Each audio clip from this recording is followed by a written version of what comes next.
अस्सलामुअलैकुम, आप देख रहे हैं समा और मैं हूं कनीस फातिमा। हेडलाइंस आपने जानी, यहां आपको खबर देंगे। बांग्लादेश के खिलाफ मैच में नामुनासिब इशारे करने पर सलमान आगा कसूरवार करार। आपको इस हवाले से अपडेट कर रहे हैं कि आईसीसी ने पाकिस्तानी बैटर को एक डीमेरिट पॉइंट दे दिया है। इंटरनेशनल क्रिकेट काउंसिल के मुताबिक सलमान अली आगा ने आर्टिकल 2.2 की खिलाफवर्जी की है। पाकिस्तानी बैटर ने मैच रेफरी के फैसले को कबूल कर लिया और अपनी गलती तस्लीम की है। तो बांग्लादेश के खिलाफ मैच में नामुनासिब इशारे करने पर सलमान आगा कसूरवार करार। आईसीसी ने पाकिस्तानी बैटर को एक डीमेरिट पॉइंट दे दिया है। ईरान का चीनी करेंसी में खरीदे गए तेल के टैंकर्स को रास्ता देने पर गौर किया जा रहा है। महदूद तादाद में ऑयल टैंकर्स को आबनाए हुर्मुज़ से गुजरने की इजाजत मिल सकती है। CNN की जानिब से ऐसा कहा गया है। आबनाए हुर्मुज़ की बंदिश के बायस आलमी सतह पर तेल और गैस की शदीद किल्लत हो चुकी है। ईरान का चीनी करेंसी में खरीदे गए तेल के टैंकर्स को रास्ता देने पर गौर। CNN की जानिब से कहा गया कि महदूद तादाद में ऑयल टैंकर्स को आबनाए हुर्मुज़ से गुजरने की इजाजत मिल सकती है। मुत्तहिदा अरब अमारात में बंदरगाहें जायज़ हदफ हैं, ऐसा कहना है ईरानी पासदारान इनकलाब का। ईरानी जजीरे पर हमलों के बाद हम जवाबी कार्रवाई करेंगे, ये भी पासदारान इनकलाब की जानिब से वार्निंग जारी की गई है। खित्ते में मौजूद तमाम अमरीकी मफादात और तनसीबात को निशाना बनाएंगे, पासदारान इनकलाब की जानिब से ये वाज़ेह अल्फाज में बता दिया गया है। हमास का ईरान से हमसाया मुल्कों पर हमला न करने का मुतालबा। अमेरिका और इसराइल के हमलों का जवाब देना ईरान का हक है। ईरान से कहते हैं कि हमसाया अरब मुल्कों को निशाना ना बनाए। हमास की जानिब से कहा गया, खित्ते के तमाम ममालिक अमरीकी जारहियत खत्म करने के लिए कोशिश करें। ईरान के पास ड्रोन का वसी जखीरा मौजूद है जो तवील जंग लड़ने के लिए काफ़ी है। पासदारान इनकलाब ने ज़ेर ज़मीन ड्रोन्स फैसिलिटी की वीडियो जारी कर दी है। वीडियो में टनल के अंदर मुसल्लह ड्रोन्स का जखीरा दिखाया गया है। ईरान के जजीरे खारक पर अमेरिका ने बदतरीन बमबारी कर दी। Maritime base, helicopter control tower और दिफाई तंसीबात को निशाना बनाया गया। अमेरिकी सदर ट्रंप ने हमलों की सर्विलेंस वीडियो सोशल मीडिया पर शेयर कर दी। ईरानी फौज ने जवाबी हमलों में मुत्तहिदा अरब अमारात और इराकी कुर्दिस्तान में अमरीकी बेसिस को निशाना बनाया। कहा, तेल की तंसीबात पर हमला किया गया तो खित्ते में तेल की तंसीबात हमारे निशाने पर होंगी। ईरान के खिलाफ अमरीकी जारहियत में खतरनाक तेजी। खलीज में ईरान की तेल बरामदात के लिए इंतहाई अहम जजीरा खार पर शदीद बमबारी की गई।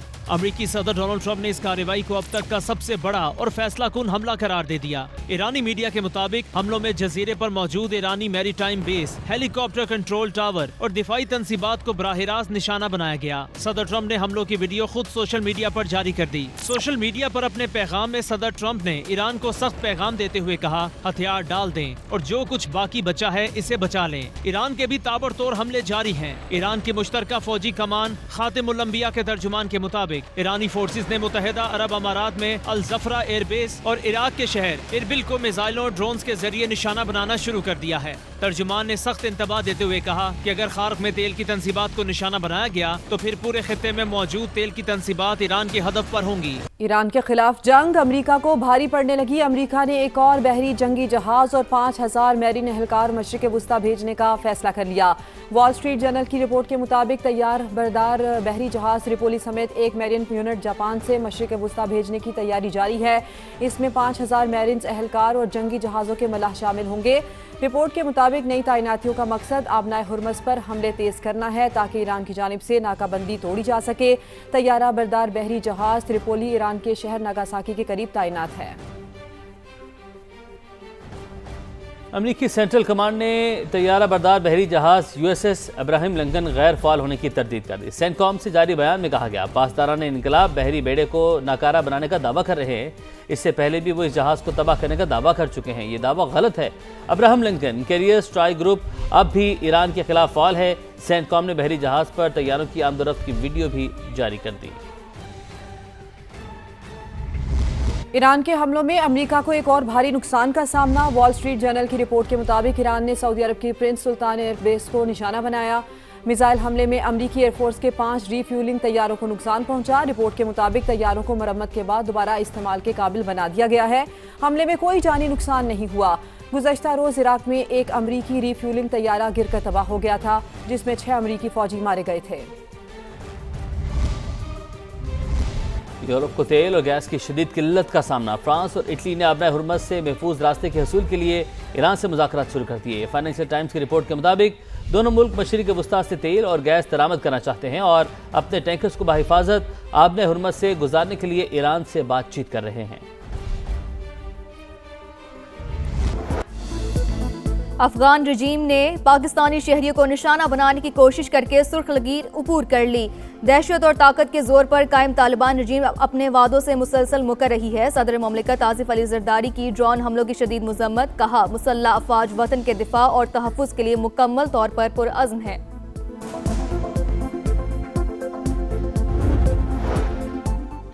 ऑपरेशन गज़ब लिल हक पूरी शिद्दत से जारी। 12 और 13 मार्च की शब कंधार एयरफील्ड की ऑयल डंप साइट्स पर पाक फौज के मौसर हमलों की वीडियो जारी। हमलों से पहले और बाद के मनाज़िर वाज़े। सिक्योरिटी ज़राए के मुताबिक oil storage sites Afghan Taliban और दहशतगर्द तंजीमें अपनी मज़मूम कार्रवाइयों के लिए इस्तेमाल कर रही थी। कार्रवाइयाँ अहदाफ के हसूल तक जारी रहेंगी।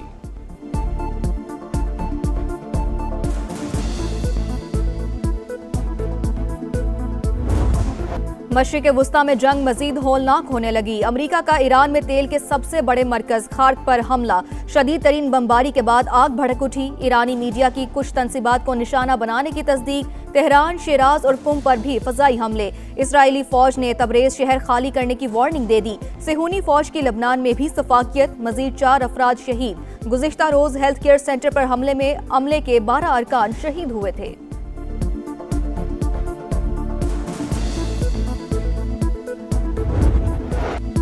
खाक जजीरे पर हमला। ट्रंप ने फुटेज जारी कर दी। गुज़िश्ता रात ईरान को शदीद धचका लगा। अमरीकी सदर का तेल तंसीबात को बचाने का दावा। कहा, तेहरान की अक्लमंदी इसी में है कि हथियार डालकर मुल्क का बाकी हिस्सा बचा ले। जब तक जरूरत होगी जंग जारी रहेगी। आबना हुर्मुज़ में जहाज़ों को तहफ़्फ़ुज़ देने का ऐलान। अमरीकी सदर की अपने ही मीडिया पर तनकीद। बोले, ईरान शिकस्त खा चुका, अब माहिदा करना चाहता है। अमरीकी मीडिया फौज की कामयाबियां नहीं दिखाता। सेंटकॉम की USS अब्राहम लिंकन के गैर फाल होने की तरदीद।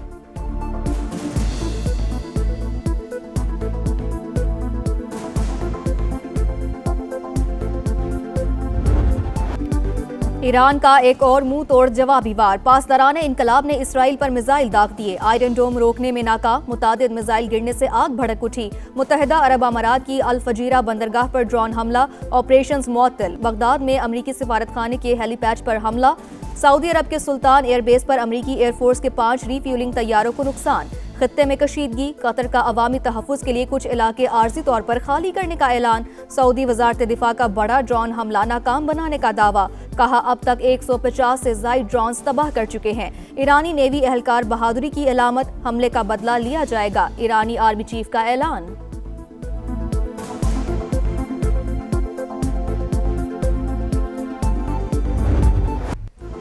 अब नए हुर्मुज़ की बंदिश। आलमी मंडी में तेल की कीमतें आसमान पर। बरतानवी क्रूड $103 और अमरीकी क्रूड $98 पर ट्रेड। सप्लाई और कीमतों को मुस्तहकम करने के जतन।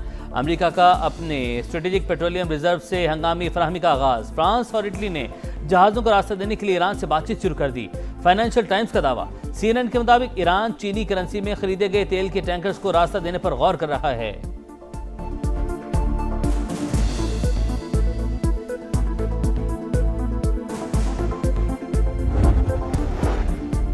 मशरिक़ वस्ता में जंग। शुमाली कोरिया ने फौजी सरगर्मियां बढ़ा दी। समुंदर की जानिब 10 मिसाइल दाग दिए। जापानी कोस्ट गार्ड्स की तस्दीक। एक हफ्ते के दौरान शुमाली कोरिया का यह दूसरा तजुर्बा है।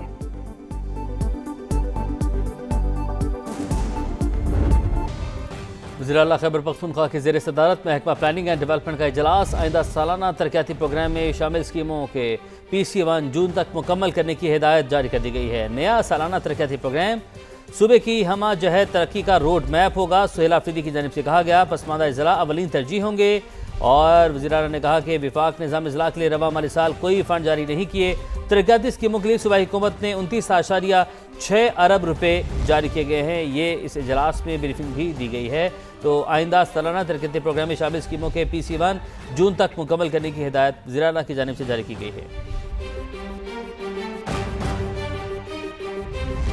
National database and regulatory authority के नाम पर साइबर फ्रॉड का इंकशाफ हुआ है। मुतादिद जाली वेबसाइट्स नादरा का नाम इस्तेमाल करके शहरियों का डेटा इकट्ठा करने और ज़ाती मालूमात चुराने में मुलव्विस निकली। नेशनल सर्ट का नादरा के साथ मिलकर क्रैकडाउन जारी। अब तक 9 वेबसाइट्स ब्लॉक की जा चुकी हैं। मजीद जानते हैं इस्लामाबाद से समा के deputy bureau chief Behzad Salimi से। जी बेहजाद, बताइएगा मजीद क्या कार्रवाई की गई? जी, national database and regulatory authority NADRA के नाम पर साइबर फ्रॉड का इंकशाफ हुआ है कि साइबर फ्रॉड में मुलव्वस जो जराइम पेशा अनासर हैं वो नादरा के नाम पर जाली वेबसाइट्स बनाकर पाकिस्तानी शहरियों का डाटा इकट्ठा करने और उसको चलाने में मसरूफ़ थे। तो नादरा और नेशनल सर्ट ने मुश्तरका क्रैकडाउन के दौरान इन 9 वेबसाइट्स को मुकम्मल तौर पर ब्लॉक कर दिया है और इस हवाले से एक एडवाइज़री जारी की गई है जिसमें अवामुन नास को ये ख़बरदार किया गया है कि वो इन जाली वेबसाइट से ख़बरदार रहें और कोई भी ऐसी वेबसाइट्स जो कि पर्सनल डाटा मांगती हो उस पर डाटा अपलोड करने से पहले इस बात की ज़रूर तस्दीक की जाए कि ये ऑफिशियल वेबसाइट है। ये भी वाज़े किया गया है कि नादरा की जितनी भी ऑनलाइन सर्विसेज हैं वो सिर्फ नादरा की ऑफिशियल वेबसाइट nadra.gov.pk पर ही फराहम की जाती हैं। तो अवाम जाली वेबसाइट्स पर अपना डाटा अपलोड करने से ग्रेज़ करें और इसके साथ साथ जो मशकूक ईमेल्स और मशकूक SMS और मशकूक सोशल मीडिया लिंक्स हैं उनको भी क्लिक करने से मुहतात रहें। जी, दीगर खबरें शामिल करें। ईद करीब है, परदेसियों को घर की याद सताने लगी। आबाई शहर जाने के लिए रेलवे स्टेशन पर टिकट्स खरीदने वालों का रश बढ़ने लगा है। तफसीलात जानते हैं वहां मौजूद समा की नुमाइंदा सामिया सईद से। जी सामिया, आगाह कीजिएगा।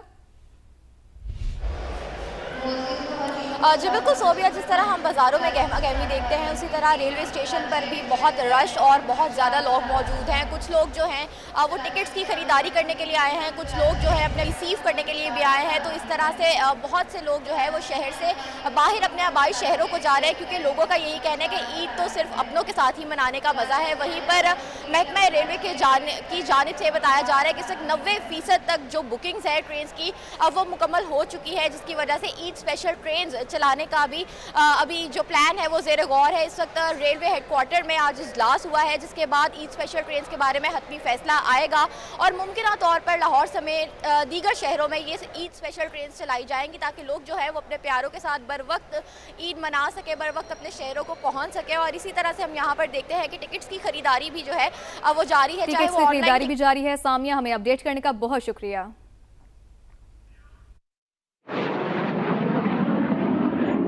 अर्ज़े पाक की हिफाजत, दुश्मनों का खात्मा। भारत नवाज अफगान तालिबान रजीम के खिलाफ ऑपरेशन गज़ब लिल हक पूरी कुव्वत से जारी है। पाक फिजाइये के शाहीनों ने दुश्मन पर लर्जा तारी कर दिया। अफगानिस्तान के अंदर दहशत गर्दों के 70 ठिकानों को निशाना बनाया। फितनल खवारिज और अफगान तालिबान के 663 दहशत गर्द मारे गए। कामयाब कार्रवाइयों के दौरान 887 कारिंदे जख्मी भी हुए।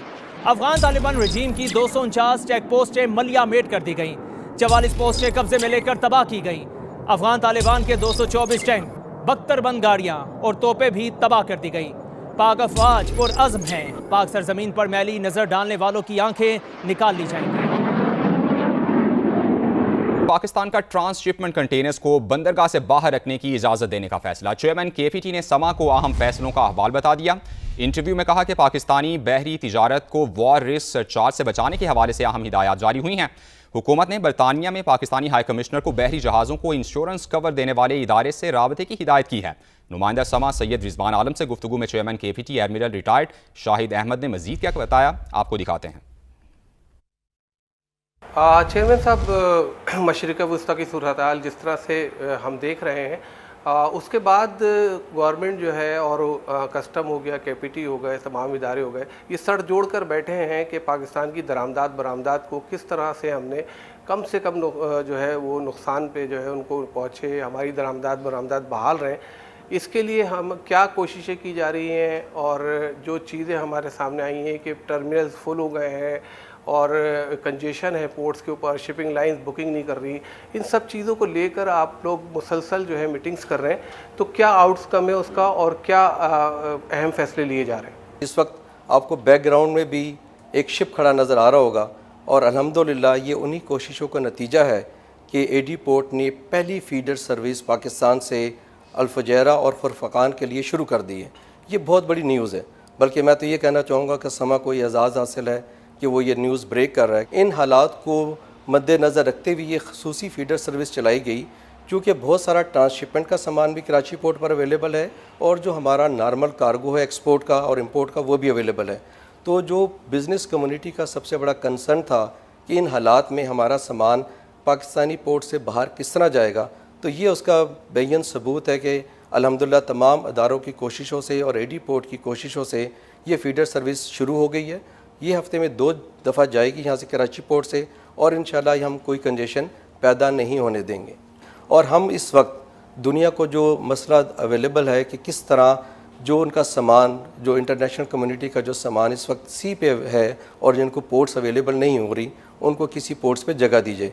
तो हमने बड़ा शुरू में इनिशिएटिव लिया और हमने जब ये गल्फ़ का मामला शुरू हुआ तो हमने पहले 48 घंटों में ही पहला जहाज़ KPT पे हमने ट्रांसशिपमेंट का हैंडल कर लिया था। तो हम जैसी नेशंस के लिए मुश्किलें ज़रूर आती हैं, लेकिन अपॉर्चुनिटीज़ भी हैं। ये बहुत बड़ी अपॉर्चुनिटी थी ट्रांसशिपमेंट की, और इसमें मैं बिल्कुल आप लोगों को बड़े यकीन के साथ कह सकता हूँ कि दुनिया की बहुत सारी लाइंस ने हमसे कांटेक्ट किया कि हमारे ट्रांसशिपमेंट का माल कराची पोर्ट पे और पोर्ट कासिम पे हैंडल करें, और वो हम अल्हम्दुलिल्लाह कर रहे हैं। अब दूसरा बात आपने की ऑफ डॉक टर्मिनल की।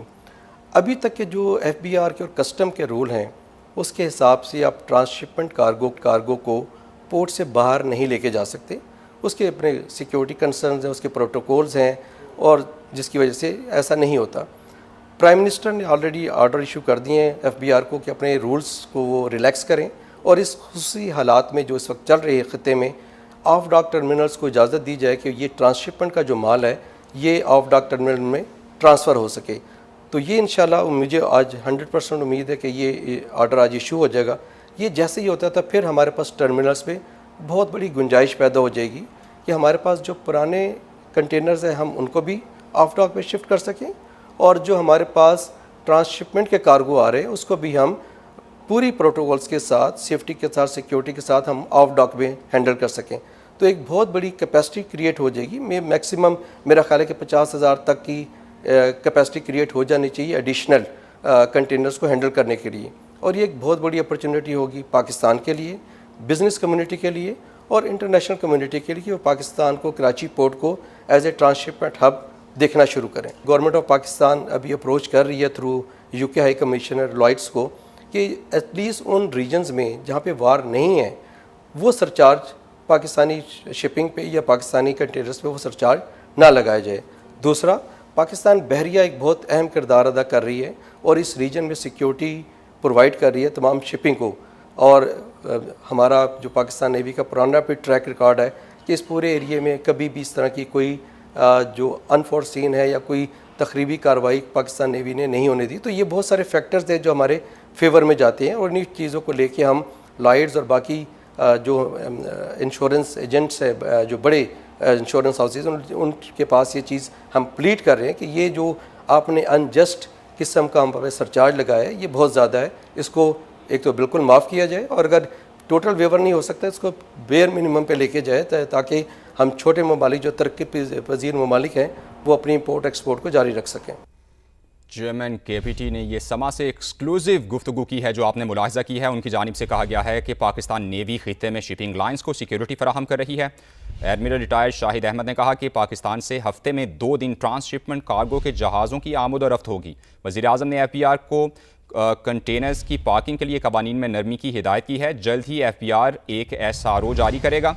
उनकी जानिब से कहा गया कि पाकिस्तान के पास ऑफ डॉक कार्गो पार्किंग की बेहतरीन सहूलियात मौजूद हैं। चेयरमैन KPT की जानिब से खुसूसी इंटरव्यू में यह कहा गया है कि 50,000 कंटेनर्स रखने की गुंजाइश पैदा हो जाएगी। गल्फ की सूरत हाल में पाकिस्तान के लिए सुनहरी मौका पैदा हो गया है। कराची की बंदरगाह पर एक साल में ट्रांसशिपमेंट के 5 कार्गो जहाज़ हैंडल किए गए। उनकी जानिब से कहा गया कि गल्फ की जंग के बाद बंदरगाह पर 10 दिन में ट्रांसशिपमेंट के 5 कार्गो जहाज़ हैंडल किए गए।